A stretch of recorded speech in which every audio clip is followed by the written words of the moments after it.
കേന്ദ്ര ബജറ്റിനായി വളരെ പ്രതീക്ഷയോടെ കാത്തിരിക്കുകയാണ്. നമുക്ക് പ്രതീക്ഷയ്ക്ക് കാരണമായി രണ്ടുപേരുണ്ട്. തൃശ്ശൂരിൽ നിന്നും വിജയിച്ച സുരേഷ് ഗോപി കേന്ദ്ര സഹമന്ത്രിയാണ്, അതുപോലെ തന്നെ ജോർജ് കുര്യനും കേന്ദ്ര സഹമന്ത്രിയാണ്.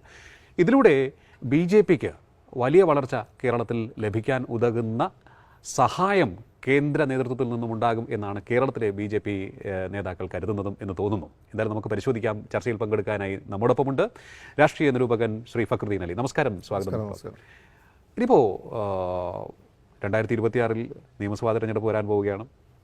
അതിനകത്ത് കൃത്യമായ നീക്കുപോക്കുകൾ നടക്കേണ്ടതുണ്ട്, വർക്കുകൾ നടക്കേണ്ടതുണ്ട്. ഇക്കഴിഞ്ഞ ലോക്സഭാ തെരഞ്ഞെടുപ്പിൽ 9 മുന്നിൽ വന്നു. അതായത് നിയമസഭാ സീറ്റുകളുടെ കാര്യത്തിൽ നോക്കുകയാണെങ്കിൽ 9 സ്ഥലത്ത് ഒന്നാമതും 11 രണ്ടാമതെന്നാണ് എനിക്ക് തോന്നുന്നത്. കൃത്യമായി തെറ്റുണ്ടെങ്കിൽ ക്ഷമിക്കാം. ഇനി അങ്ങോട്ട് ഈ മേൽക്കൈ നഷ്ടപ്പെടാതിരിക്കണം, അതിനുവേണ്ട വർക്കുകൾ, തന്ത്രങ്ങൾ എന്തൊക്കെയായിരിക്കും BJPയുടെ ഭാഗത്ത്? ഞാൻ കൊണ്ട് വലിയൊരു മാറ്റം സുരേന്ദ്രനിലാണ്. സുരേന്ദ്രൻ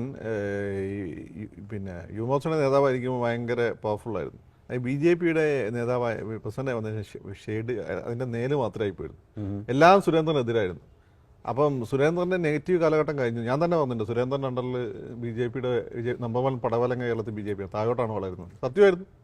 എന്നെ ഈ മുരളീധരനാണ് ഏറ്റവും വലിയ വളർച്ചയിൽ ഈ പാർട്ടിയെ കൊണ്ടുപോയത് 2014.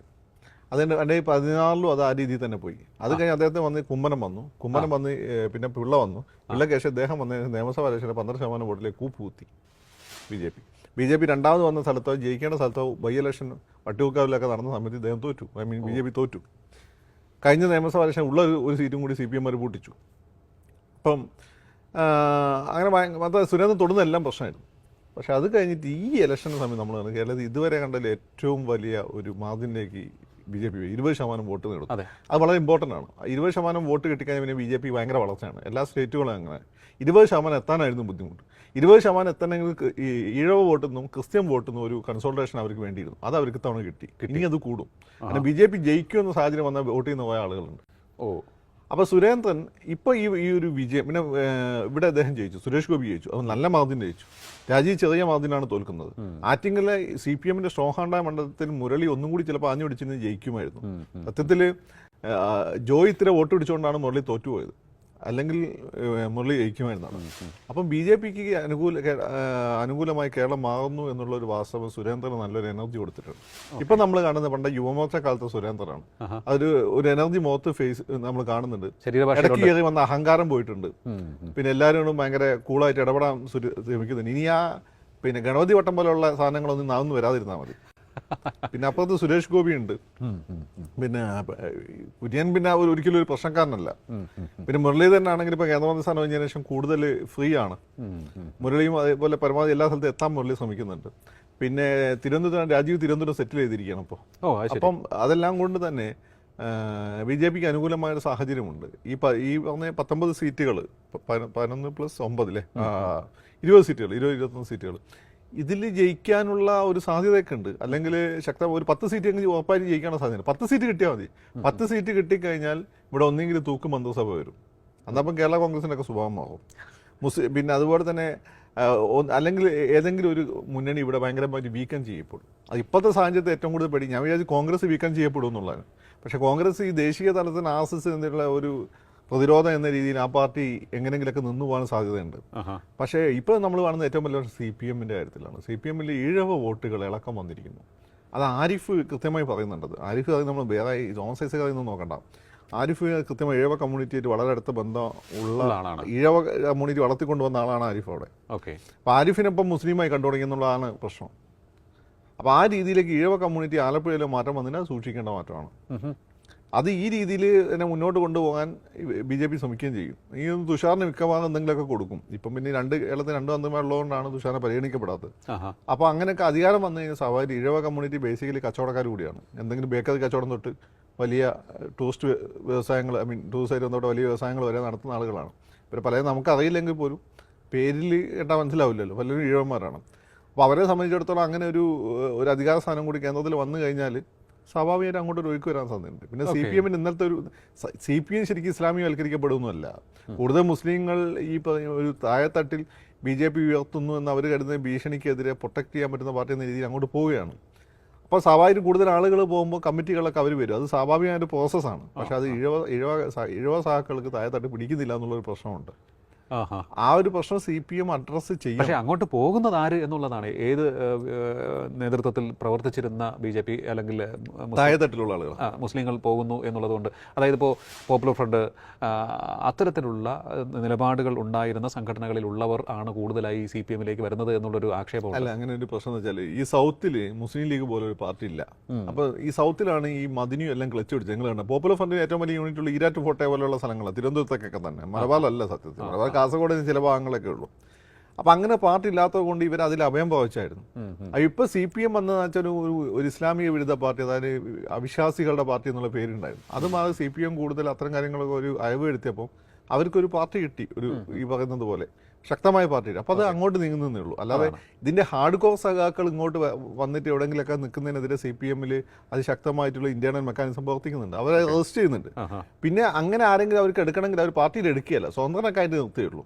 പാർട്ടിയുടെ ബോഡിയിലേക്ക് അവർ കൊണ്ടുവരില്ല സംശയമുള്ള ആളുകളെ, അല്ലാത്ത ആളുകളെ അവർ എടുക്കുന്നുള്ളൂ. പക്ഷേ അത് BJP അവരുടെ വളർച്ചയ്ക്ക് വേണ്ടി ഈ രീതിയിൽ അത് ഉയർത്തി കാണിക്കുന്നുണ്ട്. അതൊരു പ്രശ്നമാണ്. ഇപ്പം പെട്ടെന്ന് മുഹമ്മദ് ഫക്രുദ്ദീൻ അലി എന്ന് കേട്ടാൽ നിങ്ങൾക്ക് തോന്നും ഒരു താലിബാൻ ഇഷ്ടമാണ്. എൻ്റെ കുഴപ്പമില്ല. അത് ഇമാതിരി ഫക്രുദ്ദീൻ അലി അല്ലെങ്കിൽ മുഹമ്മദ് എന്നൊക്കെ പേരുള്ള ഒരുപാട് തീവ്രവാദികൾ ഉള്ളതുകൊണ്ടാണ്.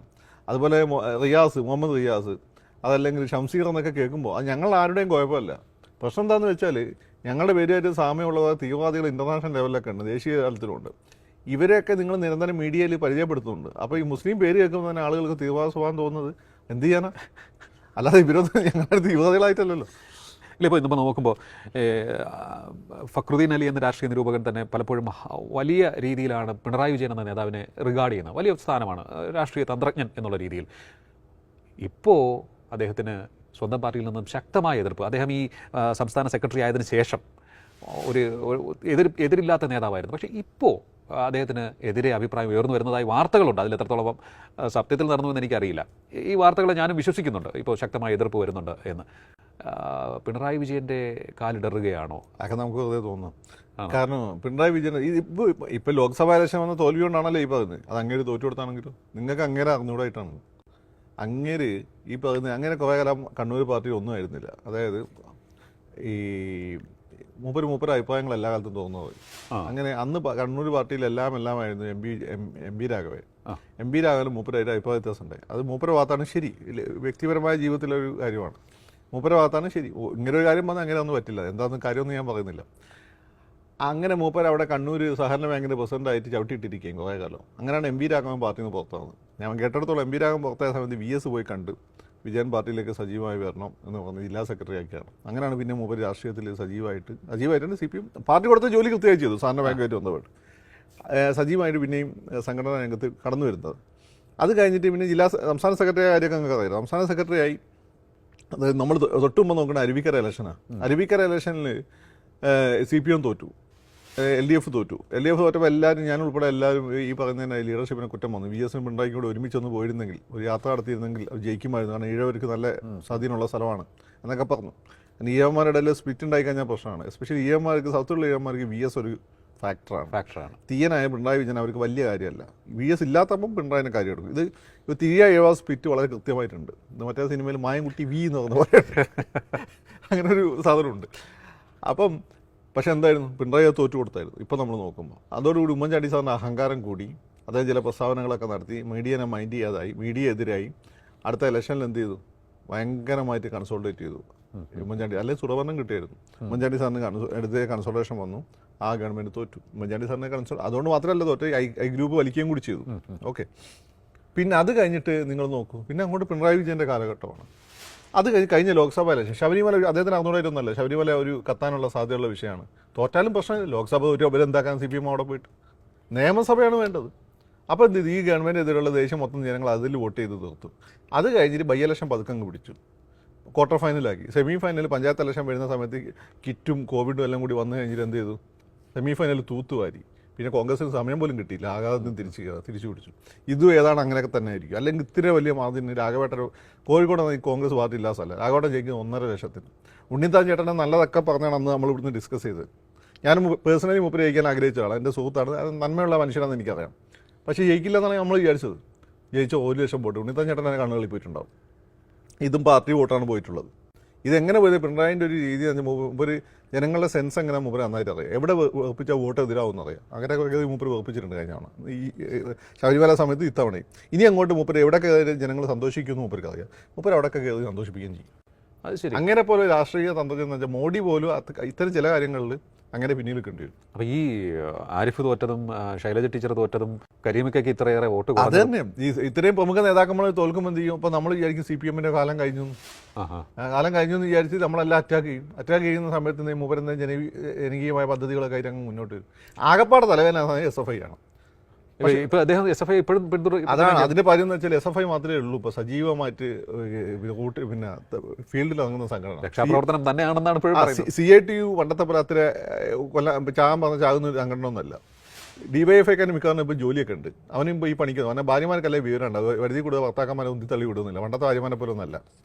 ഈ SFI പിള്ളേരെ മാത്രമേ കിട്ടുള്ളൂ. അത് അധികം എഞ്ചിനീയറിംഗ് കോളേജും കിട്ടില്ല. ഗവൺമെൻറ് കോളേജ് ഈ പറയുന്ന സ്ഥലങ്ങളിലുള്ള പിള്ളേരെ കിട്ടുള്ളൂ. അപ്പോൾ എന്തെങ്കിലും ഒരു സമരം നടത്തണമെങ്കിലോ അല്ലെങ്കിൽ ഗവർണർ തടയണമെങ്കിൽ ഇവരെ കിട്ടുള്ളൂ. അവരെ കൈ ചെയ്യാൻ പാടില്ല. പക്ഷെ അവരെ കൺട്രോൾ ചെയ്തില്ലെങ്കിൽ മൂപ്പരെ തന്ത്രത്തിനപ്പം പോകും. ശരിക്കും ജനങ്ങൾ ഉറപ്പിച്ചു പോകും. ആ രീതിയിൽ ഇപ്പം പോകുന്നുണ്ട്. അതുകൊണ്ട് കുറച്ചൊക്കെ പിടിച്ചു പോകുന്നത് നല്ലതാണ്. ഇപ്പൊ വീണ്ടും പ്രിൻസിപ്പലിനെ പോലെ പ്രിൻസിപ്പലിനെ തല്ലുന്ന മാത്രമല്ല ഇവിടെ ഹൈക്കോടതി സംഭവമൊക്കെ ഉണ്ടല്ലോ. എന്തൊക്കെ TV ചർച്ചയിൽ വന്ന് ന്യായീകരിച്ച് ചോദിക്കുകയൊക്കെ ചെയ്യാം. ഓരോ വീട്ടിൽ പിള്ളേരുള്ളതല്ലേ? എൻ്റെ വീട്ടിൽ നിങ്ങളെ വീട്ടിൽ പിള്ളേരുള്ളതല്ലേ? നമ്മൾ പാർട്ടിക്കാരൊക്കെ ആയിരിക്കും. പിള്ളേരെ തൊടുന്ന ഒരു അവസ്ഥ അല്ല. നമ്മളെ പിള്ളേരെ സേഫായിട്ട് കോളേജിൽ വിടാൻ പറ്റില്ല എന്ന് ഫീൽ വന്നാൽ നമ്മളെന്ത് ചെയ്യും? അതാണ്. പിന്നെ വിജയേട്ടനും ഈ പറയുന്ന പോലെയുള്ള പിന്നെ ഇത്ര നല്ല കാര്യങ്ങൾ ചെയ്തു, റോഡുണ്ടാക്കി, മികച്ച കോളേജുകൾ ഉണ്ടാക്കി, കിറ്റ് തന്നും, ക്ഷേമ പെൻഷൻ കൃത്യമായി കൊടുത്തു തുടങ്ങും. അതിനും കാര്യമില്ലാതെ വരും. വിജയേട്ടൻ ഞാൻ പറഞ്ഞല്ലോ, നാട്ടുകാർ പറയുന്നതാണ്. ഇനിയിപ്പോൾ ഈ അങ്ങനെയാണെന്നുണ്ടെങ്കിൽ പിണറായി വിജയന്റെ തന്ത്രം മാറിയ K. സുരേന്ദ്രൻ, അതിനോടൊപ്പം തന്നെ കോൺഗ്രസിനും അവിടെ മനസ്സിലായി. കഴിഞ്ഞ തവണ കോൺഗ്രസ്സുകാർ വിചാരിച്ചു പിന്നെ മണ്ടനും പോയി പൊട്ടനും പോയി വോട്ടും കിട്ടിയെന്ന് വിചാരിച്ചു തോന്നുന്നു ലോക്സഭാ ഇലക്ഷൻ കഴിഞ്ഞപ്പോൾ. ഇത്തവണ അങ്ങനെ ചിന്ത അല്ല അവർക്ക്. അമിതമായി ആഹ്ലാദിക്കരുതെന്ന് സുധാകരനും പറഞ്ഞിട്ടുണ്ട്, സതീശനും പറഞ്ഞിട്ടുണ്ട്. അതുകൊണ്ട് ഭയങ്കര എന്താ പറയാ കാൽക്കുലേറ്റഡ് ആയിട്ട് മൂവ് നടക്കുന്നുണ്ട്. അതിൽ മൈനോറിറ്റീസ് വോട്ട് എങ്ങോട്ട് പോകുന്ന അനുസരിച്ച് ലോക്സഭയിൽ വരുമ്പോൾ മൈനോറിറ്റി വോട്ട് മുസ്ലിം പിന്നെ ഇതിന് പോകും, കോൺഗ്രസിന് പോകും. ഇവിടെ ആണെങ്കിൽ അത് CPM-ന് പോയിക്കൂടാന്നില്ല. കാരണം അവരാണ് താഴെ തണ്ടെന്ന് പ്രൊട്ടക്ട് ചെയ്യുന്നത്. അതുകൊണ്ട് ഈ ഇലക്ഷൻ വളരെ നിർണായകമാണ്. മാണി ഇപ്പോൾ രാജ്യസഭാ സീറ്റൊക്കെ കിട്ടി ഹാപ്പി ആണെങ്കിൽ പോലും ജോസ് കെ മാണിക്ക് ഒരു കേന്ദ്രമന്ത്രി സ്ഥാനം സ്വപ്നമാണ്. അതിങ്ങനെ വെച്ചു കൊടുക്കാൻ മോഡിക്ക് വലിയ ബുദ്ധിമുട്ടൊന്നുമില്ല. അവിടെ അങ്ങനെ ഒരു പാലം ഇടാനുള്ള RSS-ന് താല്പര്യമാണ്.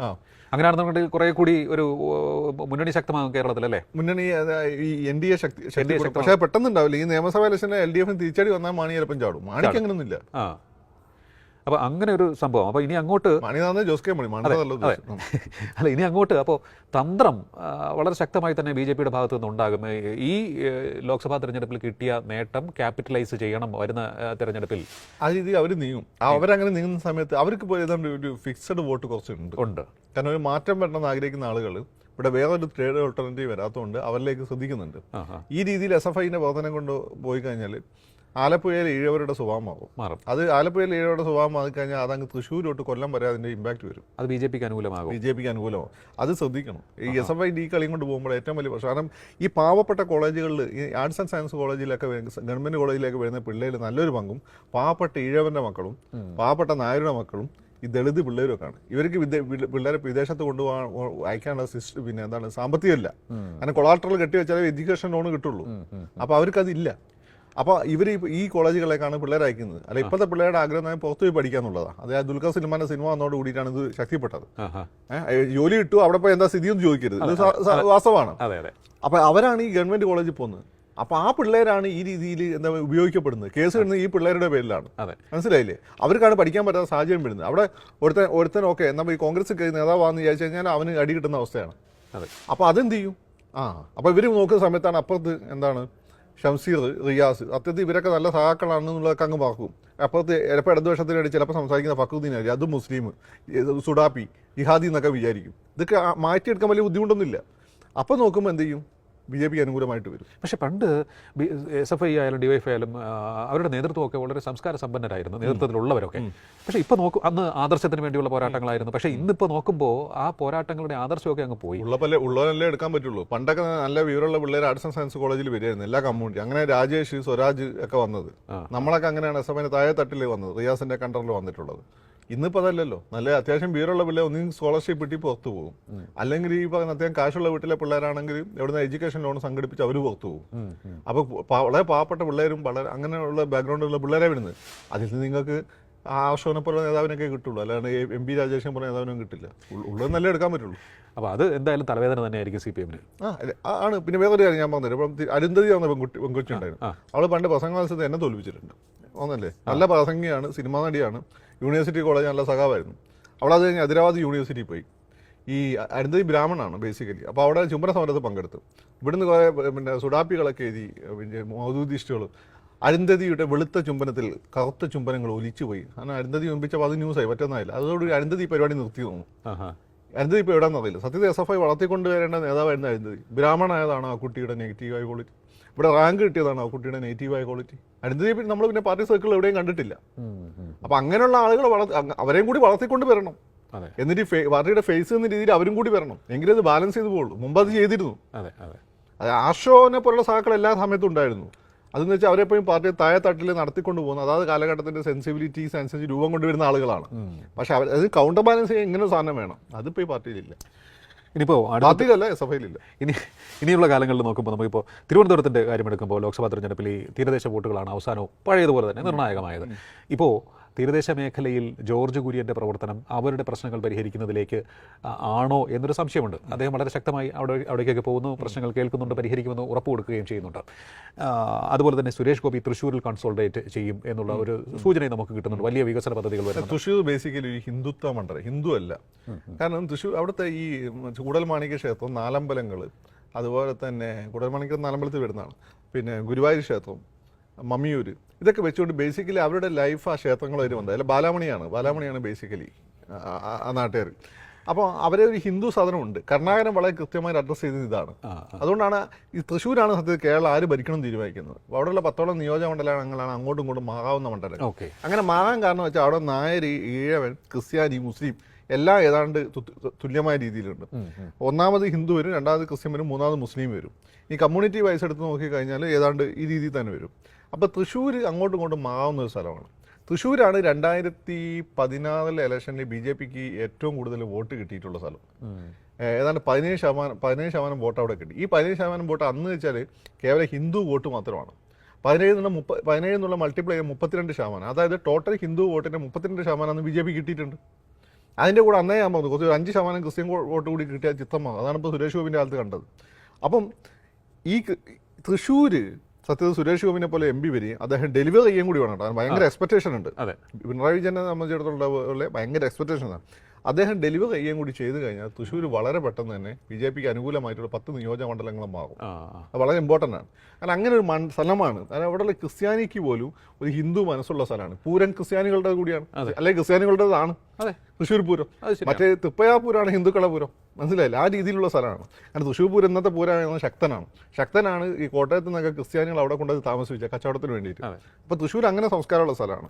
പിന്നെ ഇവിടെ കുര്യനുള്ളൊരു ഗുണമെന്ന് വെച്ചാൽ ഇപ്പോൾ രാജീവിനാണെങ്കിലും സുരേഷ് ഗോപി ചിലപ്പോൾ മൂപ്പരെ സ്വഭാവനുസരിച്ച് മൂപ്പര് പിന്നെ പള്ളിക്ക് കയറിയിട്ട് കുരിശൊക്കെ വരയ്ക്കും. കാരണം മൂപ്പര് ഇൻഫാന്റ് ജീസസ് സ്കൂളിൽ പഠിച്ചു, പിന്നെ ഫാത്തിമ മാതാവ് പഠിച്ചു, അങ്ങനെ കൊല്ലക്കാരനാണ്. പക്ഷേ രാജീവിനൊക്കെ കുരിശ് വരയ്ക്കാനൊക്കെ ബുദ്ധിമുട്ടായിരിക്കും. അതായത് രാജീവ് ആലപ്പുഴയല്ല, തൃശ്ശൂർ പാലക്കാട് റീജിയനിലെ ഒരു ഹിന്ദുവാണ്.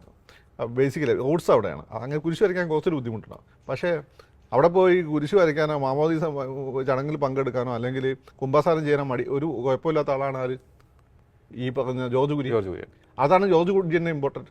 അതിൻ്റെ കൂടെ രാജീവ് ഇപ്പോൾ നടപ്പിലാക്കുന്ന പരിപാടിയും കൂടി കൂടുമ്പോൾ ഡബിൾ ഇമ്പാക്റ്റ് വരും.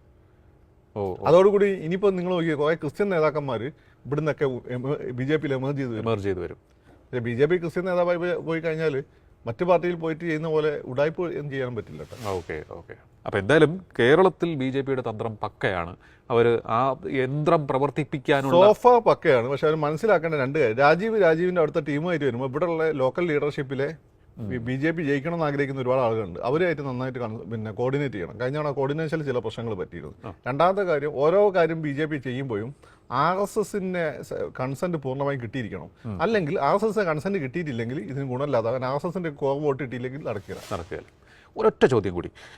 അണ്ണാമലൈ തമിഴ്നാട്ടിൽ നിന്നും വലിയ പ്രതീക്ഷ നൽകിയ നേതാവ്, പക്ഷേ ഇപ്പോൾ അവധിയെടുത്ത് പോയിരിക്കുകയാണ്. തമിഴ്നാട് രാഷ്ട്രീയത്തിൽ ബി ജെ പിക്ക് ചൂടുറപ്പിക്കാൻ സാധിക്കില്ലേ? ഇനിയിപ്പോൾ അവർ AIDMKയുമായി സഖ്യം കൂടുമോ? ഈ നമ്മുടെ വിജയിയുടെ രംഗപ്രവേശം രാഷ്ട്രീയത്തിലേക്ക് എന്ത് ഇമ്പാക്റ്റ് ഉണ്ടാകും? അല്ല, ഇത് അണ്ണാമലയുടെ കാര്യം ബലരാമേട്ടൻ പറഞ്ഞല്ലേ. ബലരാമേട്ടൻ ആരെന്നറിയാം? നമ്മളെ പുലിമുരുകൻ്റെ അമ്മാവനാണ്. പുലി പതുങ്ങുന്നത് കുതിക്കാൻ വേണ്ടിയിട്ടാണ് അങ്ങനെ പറയാറുണ്ട്. അപ്പോൾ ഇതാണ് സംഭവം. അങ്ങേര് ബേസിക്കലി ഈ IAS ആർക്കും IPS ആർക്കും എൻ്റെ ആഗ്രഹം IPS തന്നെ ആണോന്നായിരുന്നു. അത് കിട്ടാത്തതുകൊണ്ടാണ് ഞാൻ ഒറ്റ മണിക്ക് പോയത്.